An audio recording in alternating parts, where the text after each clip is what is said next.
Your Coca-Cola bottler presents Claudia.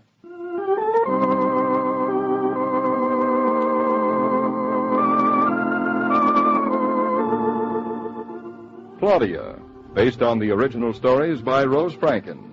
Brought to you transcribed Monday through Friday by your friendly neighbor who bottles Coca-Cola. Relax, and while you're listening, refresh yourself. Have a Coke.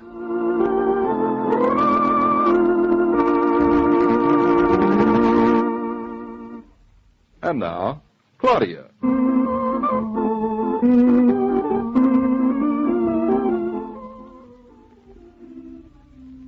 Breakfast, David? Coming, darling.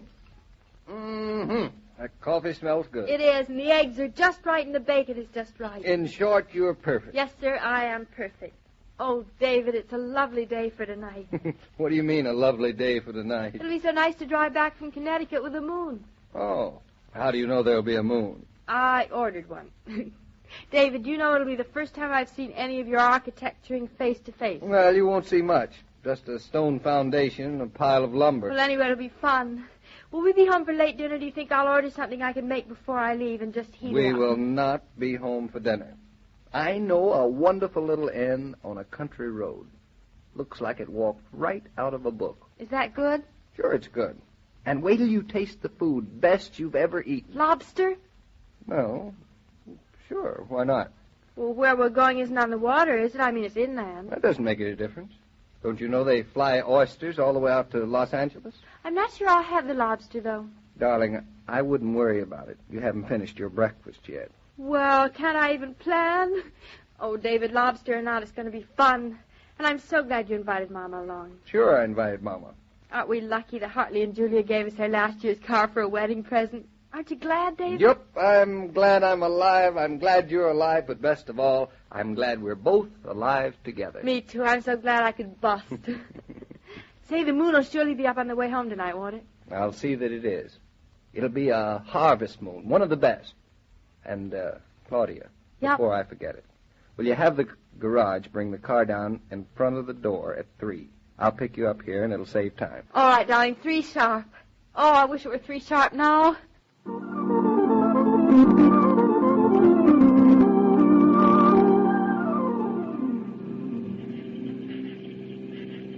Well, Mrs. Brown, aren't you happy you came along? Yes, I've enjoyed every minute of it so far. Hey, just listen to the crickets. Crickets are out of season. Those are tree toads. Isn't it extraordinary how much a man knows, Mama? Lucky for women. Smell the air. Burning leaves. That's the nicest smell. Makes me hungry. Oh, you don't need air to do that. Is it much further? Nope. Is what much further? Hush up, Mama. David knows a wonderful little restaurant. Good. I'm company, so I didn't want to say how much further. I'm starved. So am I. I think I'll order a lobster after all. What do you have, Mama? Soft-shell crabs. Can't you two girls wait to see a menu? No, why should we? What are we stopping here for, David? David, are you going to let me take the wheel at last? No, darling, I'm not going to let you take the wheel at last. Thank heaven for small favors. Anybody think you two are my born enemies? We're your best friends. We tell you the truth. Why are you stopping, David? For supper.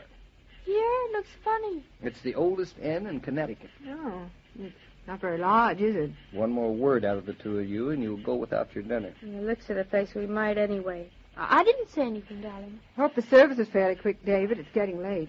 Listen, girls, suppose you stop trying to manage this now. The food will be good, and I'll get you into town in plenty of time. Such a manly man. Come along, Mama. He's managing everything.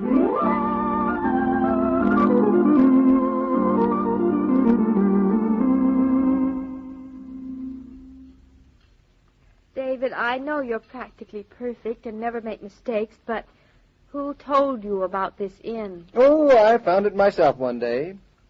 There's nothing wrong with this supper. It's just not their day for fish. Or meat. To think that we will have traveled more than 100 miles for an egg. Well, what was wrong with that bacon? It was delicious. Nothing's wrong, except that we had it for breakfast. Oh, here comes our Yankee host now. We'll get a good dessert. You will. Howdy.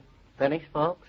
Yes, all finished. What do you have for dessert? Well, what have you got for dessert? Oh, almost anything. For instance? Apple pie, peach pie, plum pie, apricot pie, rhubarb pie, cherry pie, coconut, lemon cream, gooseberry. I'll have peach. Coconut custard. Now, what is gooseberry pie? Well, friends, kind of a cross between a raspberry and a blackberry. Tastes a little bit like strawberry. I'll have lemon. Right, you are, friend. Seems quite an authority on pies. Oh, this place is known for its pies. And for being the oldest inn in Connecticut. What more do you want, Mama? Well, here you are, folks. 3 pies and coffee. This looks like apple pie, not coconut. So it does. Oh, I'm danged. This tastes like apple instead of peach. They sometimes do, ma'am. Take a certain kind of peach, tastes like a certain kind of apple. Never known it to fail. This not only looks like apple and tastes like apple, it is apple. Apple it is, friend. Finest apple pie in western Connecticut. We specialize in pies. Have a different pie every day, only I can't remember which one comes on which day. So you just rattle off the whole list for good luck. That's right. Well, anyway, everybody always likes apple pie. Not if they had their mouth deliberately set for coconut custard. Say, this is good. I'm glad I didn't get lemon. You know, this is the best pie I've ever eaten. David, you lie. Why don't you be a fine, strong character for once and admit you've been wrong about this inn? I'll admit nothing of the kind. He admits nothing of the kind. Are you watching the time, David? Have I ever let you two be late? Oh, but. Why is it a man thinks it's virile to always be just on time? Because men are the adventurous sex. Do you suppose you could feel adventurous enough to think about our starting back to town? Yep. Here's the check. Got any change, Claudia? Yep. How much do you need? You got 50 cents? Mm-hmm. And that's another difference between men and women. What? When a woman asks for change, it's either a nickel or a dime. With men, it's never less than half a dollar. I suppose that's their adventurous streak again. Children, if you're going to settle all the differences between men and women, we'll never get started. All right. Ready, you two? Mama, are we ready? David, I've been ready for a long, long time. Hope you folks had a nice dinner. Come back again sometime. Not if we're conscious. Really, David, that place is like a bad dream. Nightmare is the word, Mrs. Brown. Oh, isn't the car a welcome sight, though? Yes, I'm going to lie back in its beautiful red leather seat and think about my nice little kitchenette apartment all the way home.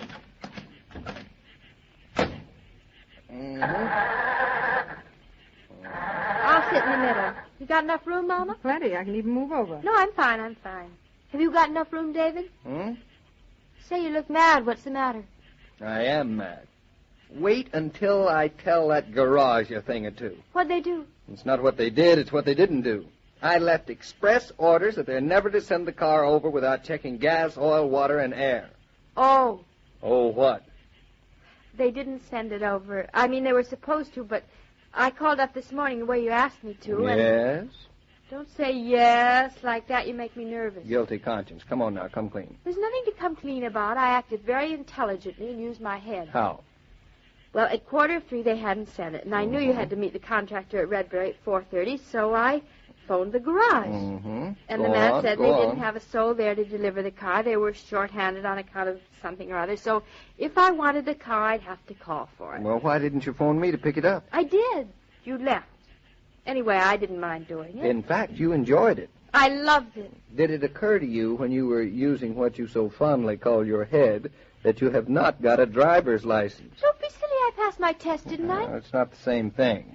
You are not permitted to drive unless you get a license. You're absolutely right, David. I shudder to think what might have happened. The garage is only around the corner. I was there and back in 2 seconds. Where was the car when you went to the garage? Standing right on the floor as big as life. All I did was hop in, back out, and drive off. Didn't even scratch a bit. Just a moment.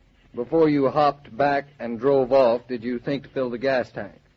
With what? With gas, of course. Of course not. Why should I? Because it's only a myth that a car runs on its reputation. See that little pointer? Oh, is that what that's for? To tell how much gas you have? That is what it's for. I think it's remarkable. You think it is... The remarkable thing is that we got here. The tank is empty. Maybe it isn't right. Maybe it's got a lot in it and it just isn't saying so. It's a fundamental of gasoline gauges that sometimes they're empty when they say they're full. But they're never full when they say empty. Well, what are we going to do? We're going to get some gas, idiot. Seems to me it was rather careless of you, David, to let it go down empty like this. I took for granted that the garage man filled it up the way I told him to. Well, you should have looked at the little pointer you just pointed out to me. I'm not excusing myself. Now. Hey, mister. Mister, where's the nearest gas pump? Right over there by the driveway. The motor stopped. Yes, darling, the motor's stopped. A gas tank isn't like a well. It doesn't fill up when you let it stand. David, it's downhill to the pump. Why don't we just coast? That's brilliant, Mrs. Brown. I guess I just have to get used to the idea that you're the only practical member of your family of two. It's rolling, David. It'll roll right out to the pump. That's very obliging of it. No thanks to you. You just play in luck. You folks out of gas? Bone dry. Lucky we could roll up to the pump. Well, you might call it lucky. I do. Will you fill up the tank for me, please? Say, how much she hold? 18 gallons. It's right big tank. You got far to go? Yes, we have to get back to New York, and we're late now. All the way back to New York? All the way back to New York, and we're in a hurry. Oh, wish I could help you, friend, but I can't. Huh? What's the matter? Is your pump dry? This here pump's been dry for over a year. Just keep it there for show. Cheaper to keep it there, as a matter of fact, and take it down. Labor being what it is today. Maybe he has some loose gas. My wife wants to know if you have any loose gas. Well, no. Isn't there a train we can get? Oh, sure there is. Trains run every hour. Nearest train is Danbury. Now, how far is Danbury? 24 miles. Oh, dear. How about a bus? Nearest bus is Woodbury. And Woodbury is 23 miles. 23 miles. But when you have to go somewhere from here, how do you go? Well, in a way of speaking, very few folks here about go places, but when we do go, we drive. Any taxi service within a reasonable distance? Well, no. Of course, I could take you to a gas station in my car. You could pick up a 5-gallon can. Well, certainly. That's what I had in mind. Well, the only trouble is my son took the car over to the hospital with his wife. They're married, going to have a baby at the Bridgeport Hospital. I don't expect him back much before midnight. And there's no telling, can't count on these things to the minute, you know. No, you certainly can't. We might be sitting here until tomorrow. I was coming to that. No need of sitting. We have mighty nice sleeping accommodations at the hotel. Oh, you were just coming to that. But we haven't anything to sleep in. My wife and I could lend you some things. We've got right good hair mattresses. Hair mattresses. I know what that means. Now, look here. Can't you two girls be sports? Can't you grin and bear it? You grin and I'll bear it. I hate to think of what the bedrooms are going to be like. Yes, friends. My wife says she has some extra nightgowns for you ladies, and I got a flannel nightshirt for the gentlemen. A nightshirt? That ought to satisfy the adventurous streak in you, David. Oh, I look pretty in a nightshirt. Pretty funny. Oh, David, look, there's the moon, as round and full as can be. Ah, the lovely moon. We were going to drive back into town in the light of. I bet it ran out of gas, too, and had to spend the night in the country. But not in a flannel nightshirt.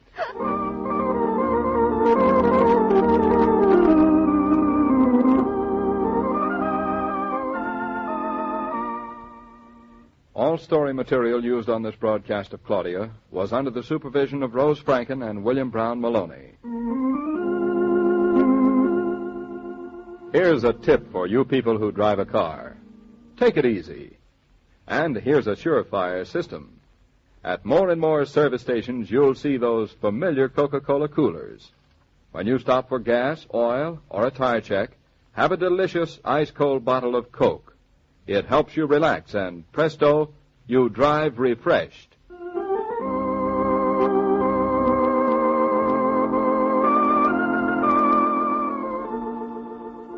Every day, Monday through Friday, Claudia comes to you, transcribed, with the best wishes of your friendly neighbor who bottles Coca-Cola. So listen again tomorrow at the same time. And now this is Joe King saying au revoir, and remember, whoever you are, whatever you do, wherever you may be, when you think of refreshment, think of Coca-Cola.